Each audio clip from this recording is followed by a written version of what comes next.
Hej og velkommen til en noget speciel chilismagning. Jeg har taget til Oslo, til Norge, 2 kokke, Hans og Thor fra The Flying Culinary Circus. Vi har været i Taiwan, og der har I altså fundet nogle piller. Altså, de skal gjøre citron søt. Og chilien ikke stærk. Magisk. Og jeg har jo taget en rigtig god chili med. Det er faktisk verdens stærkeste chili. Vi deler lidt frugter ud.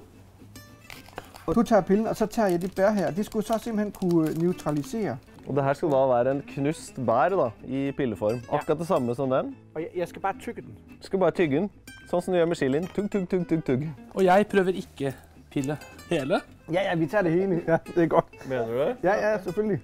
Alt? Det er sundt. Hele greia. Ja, og vi tygger godt. Kom.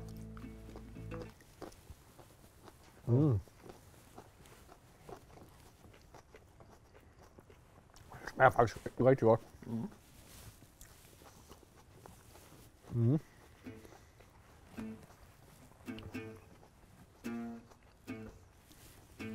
Og det vi skal finde ud af, det er om de her mirakelbær, de fuldstændig kan tage styrken. Hvad tænker du? Jeg tænker at de ikke gør det.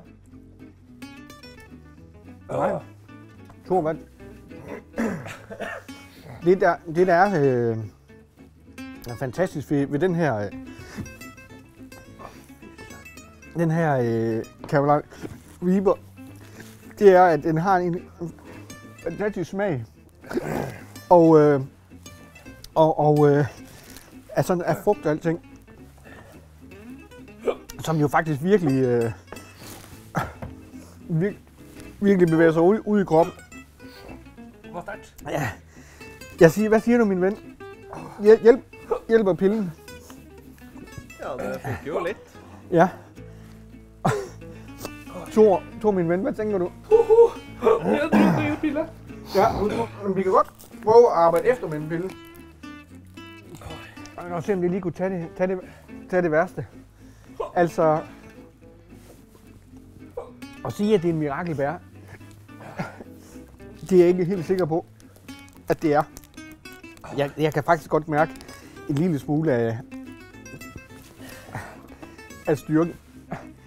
Hvad tænker du? Du virker jo forholdsvis upåvirket. Ja. Thor. Hvordan går det, Thor? Ja. Thor, han virker måske en lille smule mere ramt end os andre. Så måske virker pillen egentlig. Ja. Jeg er lidt fræk. Men tusind tak fordi I kiggede med. Og jeg tror, at vi vil sige, at The Flying Culinary Circus er et levende bevis på, hvor hårdt det er at være kok i Norge. Tak fordi I måtte komme og have det godt til at ses igen. Fy for stærkt.